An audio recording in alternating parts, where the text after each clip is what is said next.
많은 국민들이 지금 이 역사 왜곡에 대한 그런 어떤 정부 당국 인사들의 망발 이런 것들에 대해서 정말 가슴 아프고 개탄스럽게 생각합니다. 특히 진실을 밝히고 과거사의 아픔을 치유해야 될 위치에 있는 진화의 위원장인 김광동 위원장의 그 역사를 왜곡하는 그런 발언에 대해서 정말 국민을 대신해서 개탄을 합니다.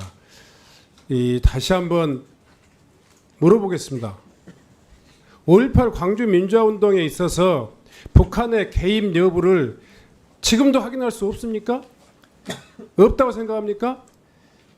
위원장님, 한병도 위원님의 제 이야기에 대해서 먼저 답변하세요. 예, 본인이 이야기했던 걸 제가 다시 지금 이렇게 묻고 있습니다. 아까부터 일관되게 말씀드렸습니다. 5.18 민주화운동에 북한이 개입된 부분을 확인할 수 없답니다. 확인되지 않았답니다. 이게 왜 5.18을 왜곡하게 하는 것인지 이해하기 어렵습니다. 그러니까 확인되지 않았다는 것이죠. 개입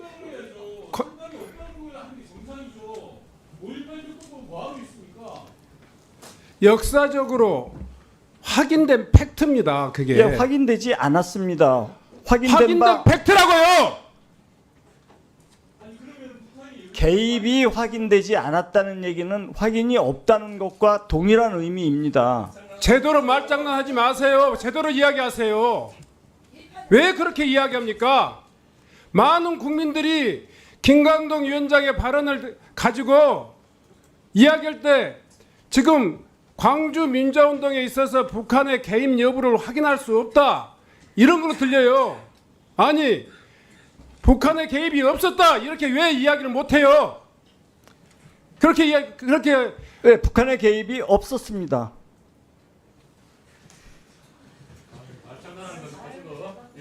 확인되지 않았다와 없었다하고 무슨 차이가 있는지 모르겠습니다. 네. 지금 국민과 언론과 지금 이 국회와 말장난하는 겁니까? 그 이야기는 상식적인 발언으로 확인해 주시면 충분했어요. 지금 수차례 공방을 통해서 여러 의원님들이 김광동 위원장의 5.18 망안에 대해서 확인하고 또 확인했는데 여전히 망발을 계속하고 있어요. 이 문제에 대해서 우리 윤건영 의원님 마지막 의사진행 발언 해주시기 바랍니다. 예, 윤건영입니다. 의사진행 발언 주셔서 감사합니다. 김광동 위원장은 지금 거짓말을 합니다. 10월 10일 날 행안위 속기록을 제가 확인을 했습니다. 존경하는 우리 여당 간사님 조은희 간사님에도 속기록을 조금 전에 드렸는데요. 당시 뭐라고 했냐 그러면 북한군의 개입은 없었지만 북한의 개입은 있었다는 취지로 분명히 이야기했어요. 그래서 그날 제가 의사진행 발언을 얻어서 다시 한번 위원장께 확인해 달라고 부탁을 드렸고 그랬음에도 불구하고 똑같은 취지로 말했습니다. 그리고 오늘 아침에 또 오전에 또 민주당 의원들이 야당 의원들이 발언의 진위를 정확하게 이야기하라라고 했는데 지금 말장난을 하고 있는 거예요. 저 이렇게 이야기했다가 저렇게 이야기했다가 아니 국회가 우습게 보입니까? 말도 안 되는 일을 하고 있습니까? 그것도 정부위원회 위원장이라는 분이 국회의원을 대상으로 말장난하는 거 있습니까 지금? 만약에 김광동 위원장이 광주와 북한의 개입이 없었다라고 생각한다면 지난번 속기록을 확인하시고 그 발언에 대해서 정중하게 사과를 하셔야 됩니다. 만약 그렇지 않다면 김광동 위원장에 대한 최고의 법적 조치를 위원장에게 요구합니다.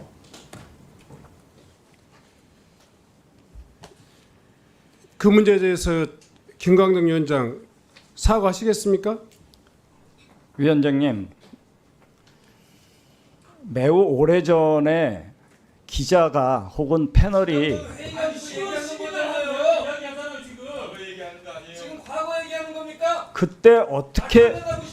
그때 어떻게 얘기했냐 해서 제가 그 당시에 그런 답변을 했었다. 과거 얘기를 했던 것입니다. 그게 왜 지금 속기록 깠어요 지금? 10월 10일 날 위원장이 어떻게 이야기했는지 과거 강도의 문제가 아니라 10월 10일 기준으로 물어봤어요. 아닙니다. 그때 그런 발언을 한 적이 있냐고 그래서 제가 그런 발언을 한 적이 있다라고 얘기한 것입니다. 지금 제가 그 업무를 담당하고 있지 않은데 왜 지금 자. 상황에서 그 발언을 하겠습니까? 시간 주시면 제가 속기록을 좀 읽겠습니다. 네. 양해를 해주신다면 정확하게 이거는 밝혀야 될 것 같아서 10월 10일 날 속기록을 제가 얼마 되지 않습니다. 한 30초 정도만 되니까 잠깐만 읽겠습니다. 김성애 의원 아니요. 그냥 5.18 얘기만 북한군 개입의 가능성이 있다고 생각하세요. 위원장 4.3과 5.18은 우리 진화의 소관이 업무가 아니고 김 의원 정근식 의원은 참석하셨으니까 그 얘기는 하지 마시고요. 시간이 너무 빨리 가는데 답변 주세요. 위원장 5.18 민주화 운동에 대해서 얘기했고 김 의원 북한의 개입이 있을 가능성이 있다고 생각하세요? 위원장 제가 말씀 다 드리고 싶습니다. 김성애 의원 아니요 예 아니요로만 답변해 주세요. 시간이 없어서 그래요. 위원장 저는 북한군이 개입했을 가능성은 없다고 얘기했습니다. 김성애 의원 그러면 북한이 개입했을 가능성은 있고요. 위원장 그 부분에 대해서는 가능성이 있다라고 얘기했습니다. 이게 뭡니까 이게? 네, 몇 년 전 그리고 세미나 얘기 때 있었던 상황을 얘기한 것입니다. 자, 그래서 제가 의사진행 발언을 해서 또 이야기한 게 있습니다. 마지막에 위원장이 묻습니다. 마지막 의사진행 발언 이후에 묻습니다. 그 문제는 사실 그냥 넘어갈 수 있는 문제가 아닙니다. 오랫동안 5.18이 소위 말해서 특별법에 의해서 복권되고 또 민주화 운동으로서 이렇게 역사적 위상이 국가적으로 또 규명이 되었음에도 불구하고 이런 진실과 인권을 그리고 그렇게 밝히고 또 회복해야 될 진화위원장이 오늘 이 자리에서 북한군의 직접적인 개입은 없었다. 그렇지만 북한의 영향은 있었다. 영향이라고 했는지 개입이라고 했는지 저는 기억을 제대로 못합니다만 북한의 개입은 있었다. 라고 하니까 위원장이 뭐라고 했냐면 제가 말씀 소명해도 되겠습니까? 위원장께서 아니 본인이 한 이야기만 그대로 확인해 주세요 라고 했더니 위원장이 똑같이 말했습니다. 북한군의 개입이 없었다고 하니까 기자가 5.18에서 북한이 전혀 개입하지 않았냐. 그래서 제가 그럴 가능성까지 배제할 수 없겠다라고 이야기했다라고 하신 겁니다. 이게 제가 지금 누가 거짓말하는 겁니까 위원장님? 자, 그럴 가능성이 있었다는 것까지는 배제할 수 없었다가 7, 8년 전에 있었던 그 내용을 워딩을 제가 드린 것입니다. 앞단에도 똑같이 이야기하셨잖아요. 제가 먼저 모두에 불러드린 속기록에서. 네. 지금 김광동 위원장의 과거 발언, 지난번 국감장에서 했던 발언을 가지고 지금 계속 우리가 논쟁을 하고 있고 김광동 위원장은 분명히 거짓말하고 있습니다. 근데 제가 위원장님께 드리고 싶은 말씀은 현재의 김광동 위원장의 의견을 한번 들어봅시다. 북한의 개입과 북한군의 개입은 개념이 완전히 다른 개념입니다. 북한군의 개입은 현실적으로 무장한 북한군이 5.18 현장에 왔다는 걸 의미한 것이고 북한의 개입은 북한군이 현장에 오지 않았다 할지라도 5.18 사건의 배경에 북한의 영향이 미쳤다고 우리는 해석할 수가 있습니다. 다 지난 발언은 그렇다 치고 현재 진실화해위원장으로서 북한의 개입이 있는지 없는지 북한군의 개입이 있는지 없는지 그런 애매모호한 답변을 하지 말고 북한의 개입 여부에 있다 없다 북한의 개입에서 있다 없다로 단답형으로 위원장님은 질의를 하셔서 답변을 받아주는 게 효과적으로 생각이 듭니다. 네. 이상입니다. 네. 네, 이다리 의원님.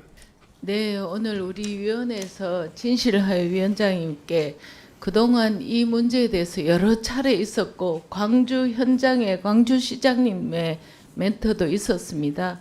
그래서 위원장님께서는 속기록을 우리 진실화해 위원장께서 다 꼼꼼하게 다 보고 본인이 정확하게 판단해서 지금 위원장으로서의 어떤 우리 여러 의원님들이 말씀하시고 위원장님께서 말씀하시는 부분에 대해서 어떤 마음과 진짜 이 직무를 수행함에 있어서 어떻게 생각하시는지 생각해서 이 확실한 의지를 밝힐 시간을 좀 주시기를 바랍니다. 그래서 오후에 첫 질의 시간에 위원장께서 속기록을 본인이 한 내용 우리가 보통 이제 이런 질의 시간에 받으면 어떤 내용을 어떻게 얘기했는지 여러 차례가 있었거든요. 그래서 그걸 다 검토할 시간을 주셔서 오후에 첫 질의 시간에 그 내용을 밝힐 수 있도록 네. 시간을 좀 주시면 좋을 것 같습니다. 네. 속기록을 확인하는 것도 중요합니다만은 김강동 위원장 지금까지 각종 문제적 발언, 그러니까 역사적으로 평가되고 확인되고 또 법에 의해서 확정된 사실을 표현하는 방식이 꼭 어린 아이의 문법을 따지는 방식으로 따져야 되겠습니까? 아니면 성인의 일반적인 국민의 상식으로 확인하는 것이 정상이겠습니까? 지금 이 속기록을 따지면서 하나하나 문단과 이 어법을 가지고 확인하는 것이 맞겠습니까? 지금 아까도 이야기했지만 역사적으로 평가가 끝났고 이미 법적으로 이미 확정적인 역사적 사실을 가지고 상식적으로 판단하고 평가하고 발언하는 것이 맞겠습니까? 저는 다시 한번 이 문제에 대해서 모르겠습니다. 그 본인의 그 심중에 어떤 것이 있을지 모르지만 지금까지 그랬을지 모르지만 이 자리에서 광주 시민과 이 수많은 국민들이 보고 있는 이 현장에서 광주 민주화 운동에 대한 김강동 위원장의 진실되고 허심탄회한 이야기를 좀 듣고 싶습니다. 자, 제가 이야기할게요. 북한군의 개입이 없었다와 북한의 직간접적인 개입이라고 하는 건 또 다른 겁니다. 그렇지만 어쨌든 간에 5.18 민주화 운동에 있어서 북한의 유형 무형의 개입이 없었다, 있었다, 이 문제에 대해서 확인해 주셨으면 좋겠습니다. 발언해 주세요. 지금 말씀드립니까? 네. 거듭해서 말씀드립니다만 광주 민주화 운동에 대해서는 이미 역사적으로 확립되어 있고 그것은 누구도 부정되지 않습니다. 두 번째, 북한의 군이 광주 민주화 운동을 개입하거나 또 작동되지 않았습니다. 세 번째 드리는 말씀에 대해서 좀 명확하게 이해를 해 주셨으면 좋겠습니다. 북한은 전체주의입니다. 대한민국의 모든 사건에 개입하려고 다양한 노력을 해왔었습니다. 민주화 운동을 장난겁니까 지금? 민주화 운동을 반체제 투쟁으로 예, 아니요로 얘기하라고 자, 지금 얘기했잖아요. 이광희 의원님 좀 들어주시기 그런 바랍니다. 것까지 네. 그런 의미까지 관여했을지에 대해서는 확인할 수 없고 알 수 없다라는 것을 말했던 것입니다. 그게 처음이자 마지막입니다. 끝까지 동일합니다. 그것까지 어떻게 제가 알 수 있고 확인할 수 있겠습니까? 그 부분은 나중에 북한 체제가 변화해서 역사적으로 밝혀질 문제지 현재 확인되지도 않았고 그런 사실도 없는데 증인은 진실화해위원회를 운영하면서 모든 역사적 사실에 대해서 그렇게 판단합니까? 저는 확인되지 않은 걸 확인되지 않았다라고 얘기했었습니다. 자, 그것이 광주 민주화 개헌군의 운동하고 개헌- 아무 관계가 자, 없습니다. 그러면 한번 이렇게 물어볼까요? 계엄군의 학살이 진행되고 있을 때 외곽방위를 맡은 24단은 박준병의 24단은 한미연합사의 작전지휘 통제권에 있었습니다. 한미연합사의 작전지휘 통제권에 있었던 24단이 광주 외곽방위를 막고 그 와중에 공수특전단은 광주 시민을 학살했어요. 그러면 미국은 여기에 대해서 책임이 있습니까? 없습니까? 제가 거듭 말씀드립니다만 5.18을 연구하거나 5.18을 책임이 있어요? 없어요? 미국은. 제가 왜 연구도 하는 사람이 그렇게 무책임한 이야기를 계속 해가지고 이 광주 시민들의 가슴을 이렇게 난도질하고 있어요. 지금 김강동 위원장은 현장에서 이 신군부의 명령을 받아가지고 작전을 집행한 그 특전단보다 100배, 10,000배 더 나쁜 사람이에요. 왜 그렇게 역사를 그런 식으로 이야기하면요, 미국은 북한보다 훨씬 더 많은 책임이 있어요. 왜 그 말은 확인을 안 해요? 그것은 역사를 연구해 보지 않았다고요? 제가 이야기하잖아요. 그게 팩트예요. 24단이 광주학살 현장에 투입됐어요. 한미연합사 작전 통제권에 있었던 부대예요.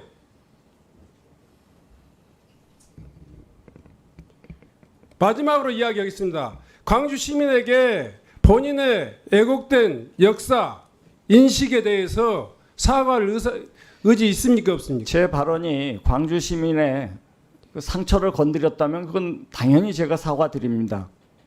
또 사과해야 될 사안입니다. 그러나 제가 말씀드린 건 북한에 대해서 얘기한 겁니다.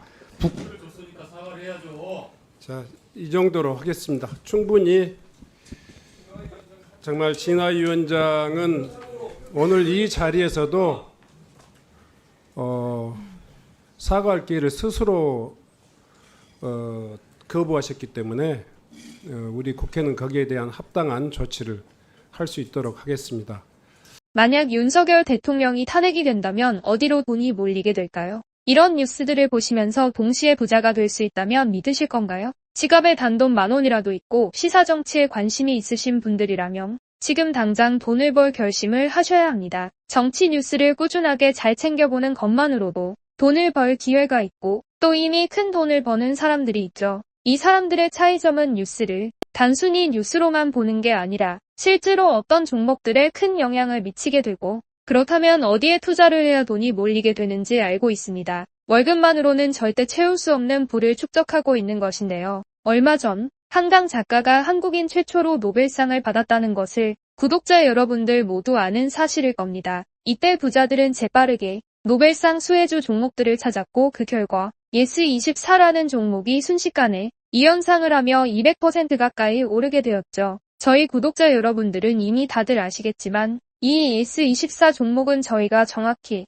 어느 가격에 매수해야 하는지 또 언제 팔아야 하는지를 정확하게 공유해드렸었던 사실이 있었죠. 투자로 부자가 된 사람들은 사소한 시사 뉴스들을 그냥 지나치지 않습니다. 전문직이 아닌데도 부자가 되는 사람들의 특징이 바로 이것인데요. 돈으로 이어진다는 경험적 확신이 있기 때문에 진짜로 급등할 수 있는 종목들에 과감히 투자해 남들과 비슷한 연봉을 벌어도 절대 월급으로는 만들 수 없는 큰 투자 수익들을 지금도 만들고 있다는 것입니다. 이번엔 현재 가장 핫한 북한 도발을 대비하여 또 한 번 급등이 유력한 대장 종목을 알아냈는데요. 제 목표는 채널을 크게 성장시키는 것이기 때문에 여기까지 영상을 시청해주신 분들께만 이 정보를 드리고자 합니다. 제 개인 휴대폰 번호 010-792-8273으로 기회라고 문자를 보내주시면 링크 하나를 보내드릴 건데요. 링크로 들어오시면 이번 미대선주 그리고 북한 도발 관련 유력주를 공유해드리겠습니다. 또한 윤석열이 탄핵될 것을 대비하여 탄핵 수혜주 또한 미리 파악 완료한 상태입니다. 제가 돈을 받는 것도 아니고 투자를 대신 해드리려는 것도 아니니까 어느 시간이든 편하게 문자 한번 주시면 되겠습니다. 단돈 10,000원으로라도 시작해야 하는 게 투자와 재테크죠. 수익을 보시게 될 여러분들께 제가 바라는 것은 딱 하나입니다. 지금처럼 제 채널의 구독과 좋아요를 눌러주시고 새로운 영상을 만들 때마다 시청을 해주시면 됩니다.